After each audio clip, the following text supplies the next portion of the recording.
پاکستان جو پوری طرح شاید تیار نہیں تھا، ان جہازوں کو کس طریقے سے موقع مل گیا کہ وہ پاکستان آ گئے. تو وہ بڑا ایک انہوں نے خوبصورت ان کا جواب تھا ایک سوال کے پر کہ آپ یہ بتائیے کہ دوسرے دن تو بھارت بھی پوری طرح الرٹ تھا، تو ہم نے جب ان کے جہاز گرائے تو وہ ہم پر کیوں حملہ آور نہیں ہو سکے.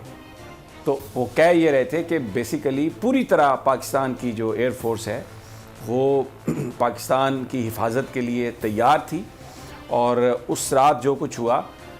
ہم یہ سمجھتے ہیں کہ وہ بالکل افراتفری کے عالم میں ایک جگہ پر آ کے تو لوڈ گرا کے بھاگ گئے، صرف اسی لیے کہ پاکستان کی فضائیہ نے انہیں اندر آنے کی ہمت نہیں کرنے دی.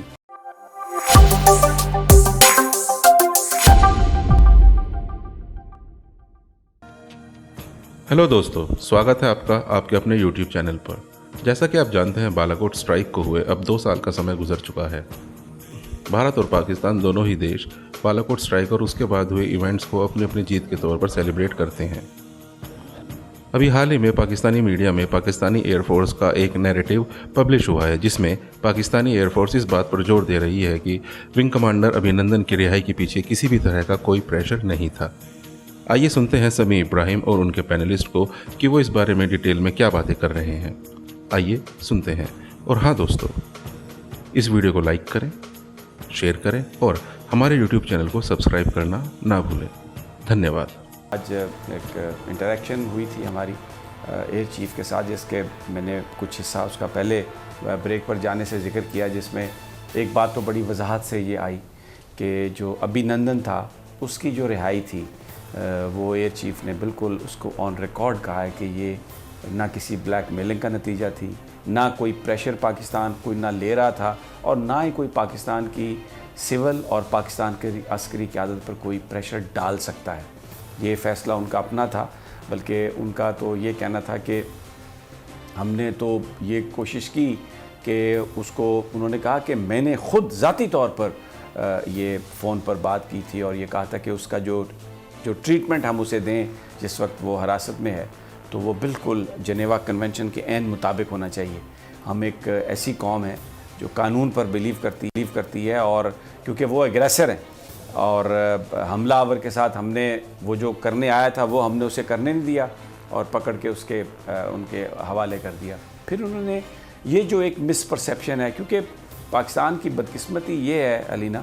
کہ جو دفاعی معاملات ہیں اس پر بھی پالیٹکس ہو رہی ہے. ہماری جو فورسز ہیں جو انتہائی محنت سے اپنے خون کا نذرانہ دے کر پاکستان کی جو حفاظت کر رہی ہیں ان کو بھی پالیٹکس میں وہ ڈریگ کر لیا جاتا ہے. انہوں نے یہ بات بتائی کہ جو ٹارگٹ تھے، جو ٹارگٹ چنے گئے رسپانس کے لیے، جس وقت 26 کی رات کو انہوں نے وہ بم گرائے، تو وہ اس میں سول ملٹری قیادت جو تھی اس نے وہ مل کر سب طے کیا، لیکن اس کی جو ایگزیکیوشن تھی وہ پاکستان ایئر فورس کے پاس تھی. اور یہ بھی بات انہوں نے کہی کہ ایک ٹارگٹ جو وہاں پر لاک کیا گیا تھا بھارتی ایریا میں، اس میں جو اس وقت علم نہیں تھا کہ وہاں پر بھارت کے فوج کے سربراہ ہیں، اس وقت علم نہیں تھا، لیکن بعد میں اس بات کا پتہ چلا، اور وہ انہوں نے کہا کہ ہم نے بالکل یہ طے کیا ہوا تھا کہ کانسیکوینسز کچھ بھی ہوں، پاکستان کی جو سیکیورٹی ہے اس پر کسی طرح کا حرف نہیں آنے دیا جائے گا. پھر یہ بات بھی ایک ہوتی رہی کہ پاکستان جو پوری طرح شاید تیار نہیں تھا، ان جہازوں کو کس طریقے سے موقع مل گیا کہ وہ پاکستان آ گئے. تو وہ بڑا ایک انہوں نے خوبصورت ان کا جواب تھا ایک سوال کے پر کہ آپ یہ بتائیے کہ دوسرے دن تو بھارت بھی پوری طرح الرٹ تھا، تو ہم نے جب ان کے جہاز گرائے تو وہ ہم پر کیوں حملہ آور نہیں ہو سکے. تو وہ کہہ یہ رہے تھے کہ بیسیکلی پوری طرح پاکستان کی جو ایئر فورس ہے وہ پاکستان کی حفاظت کے لیے تیار تھی، اور اس رات جو کچھ ہوا ہم یہ سمجھتے ہیں کہ وہ بالکل افراتفری کے عالم میں ایک جگہ پر آ کے تو لوڈ گرا کے بھاگ گئے، صرف اسی لیے کہ پاکستان کی فضائیہ نے انہیں اندر آنے کی ہمت نہیں کرنے دی، ان کا راستہ روکا. اور اس طریقے سے پاکستان کی جو جہاز تھے، جو ایئر فورس تھی، وہ اس طریقے سے الرٹ تھی کہ موقع نہیں مل سکا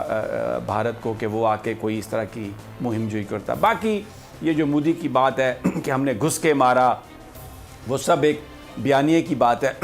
وہ اپنی قوم کو دھوکہ دینے کے لیے وہ جو کچھ کرتے ہیں اپنے بیانیوں کو پروموٹ کرنے کے لیے، لیکن پاکستان کی فورسز پوری طرح تیار ہے. اب ایک بات جو ہے،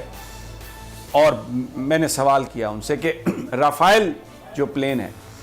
وہ جب مل گئے ہیں بھارت کو، تو اس کے بعد جو برتری ہے بھارت کی وہ ایئر فورس پر ایسا لگ رہا ہے کہ ہو گئی ہے. تو انہوں نے کہا کہ یہ بالکل آپ کی بات ٹھیک ہے کہ اس کے پاکستان ایئر فورس کو نئے چیلنجز آئے ہیں، ان کی ایک لحاظ سے تھوڑا ان کو ایج ہو گیا، لیکن جو پاکستان اپنی حکمت عملی کے ساتھ آگے جا رہا ہے، جس طریقے سے پاکستان نے مختلف جو ریڈارز ہیں اور جو مختلف فائرنگ کیپیبلٹی ہے اس میں جس طریقے سے ایڈوانس کیا ہے، تو اس سے ہم ان چیلنجز کا مقابلہ کر سکتے ہیں. ایک اور اچھی بات علینا جو میں بڑے فخر سے پوری قوم کو آج بتانا چاہتا ہوں، جو ایئر چیف نے بتائی، انہوں نے کہا کہ جو ٹارگٹ لاک کیے تھے اور جو میزائل داغے تھے اور جنہوں نے جا کے اپنے ٹارگٹ کو انتہائی پریسیجن سے بالکل رائٹلی ہٹ کیا، وہ انڈیجنس پاکستان نے خود بنائے تھے. اس کا جو سارا فلائٹ سسٹم تھا، جو کچھ بھی تھا، وہ پاکستان کا اپنا تیار کردہ تھا. تو وہ اس دن جو بھارت کے اندر گھس کر جو بھارت کے جو ٹارگٹ سے ان کو جو لاک کر کے جو بم جن سے وہ سب چیز تباہ کی گئی، وہ پاکستان کے اپنے تیار کردہ وہ ہتھیار تھے اور اپنے میزائل تھے. تو بہت کچھ ہونا باقی ہے، اس میں کوئی شک نہیں، لیکن جو پاکستان کی ایئر فورس ہے، پاکستان کی جو ہماری جو فوج ہے، جس طریقے سے وہ فوکس کیے ہوئے ہے پاکستان کی حفاظت کے لیے، اور نہ وہ پالیٹکس میں پڑھتے ہیں، نہ وہ پالیٹکس کی طرف جاتے ہیں. بیانیہ بنانا نہ بنانا یہ سیاستدانوں کا کام ہے، بیانیے کا جواب دینا بھی سیاستدانوں کا کام ہے، لیکن وہ ہمہ وقت تیار ہیں اس حفاظت کے لیے. اور خاص طور پر ایک چیز جو ہمارے سیاستدانوں کو علینا سمجھنے کی ضرورت ہے، جو ماڈرن وارفیئر ہے وہ ہوا میں لڑی جائے گی، وہ آپ کی جو ایئر فورس کی کیپیبلٹی ہے اس پہ ہے. پاکستان ایئر فورس ایسے لوگوں پر مشتمل ہے، ویری ٹیلنٹڈ، ویری سکلڈ، لیکن ظاہر ہے آپ کو کوالٹی بھی چاہیے ویپنز کی اور کوانٹٹی بھی چاہیے. اس کے لیے فنڈز بھی چاہیے، لیکن اس کے لیے انڈرسٹینڈنگ چاہیے. پولیٹیکل لیڈرشپ کو یہ انڈرسٹینڈنگ ہونی چاہیے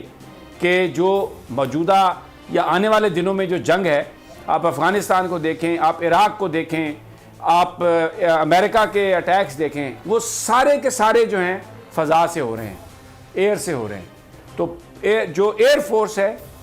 اس کو بڑھانا، اس کی طاقت کو بڑھانا شاید وقت کی اہم ضرورت ہے علینا، اہم ضرورت ہے. اور ہمارے جو پولیٹیشین ہیں ان کو اس کا ادراک بہت ضروری ہے. رانا صاحب بالکل آپ صحیح بات کہہ رہے ہیں کہ ایئر چیف نے جیسے آپ نے بتایا کہ یہ بات پوری قوم کے لیے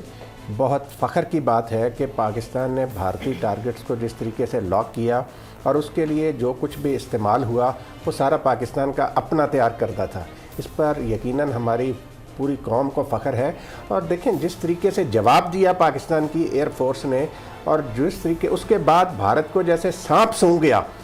کہ ان کا طیارے گرائے، ان کا پائلٹ گرفتار کیا، اس کے بعد بھارت کو کیوں جرأت نہیں ہوئی؟ یہ پاکستان کی فضائیہ کی جواب مردی ہے جس کی وجہ سے بھارت کو یہ جرأت نہیں ہوئی کہ دوبارہ پاکستان کی طرف میلی آنکھ سے دیکھتا. اچھا ایک اور بات ایک بڑا علینا ایک بڑا سوال یہ تھا کہ جو ہمارے ہیروز تھے جنہوں نے ابھی نندن کے جہاز کو گرایا تھا، ان کی جو فتح تھی وہ فوری طور پر کیوں نہیں سیلیبریٹ کی گئی؟ کیونکہ 23 مارچ آیا تو تب کیوں نہیں ہوئی؟ تو انہوں نے جو جواب دیا، انہوں نے کہا کہ دیکھیں اس وقت ہم جنگ میں تھے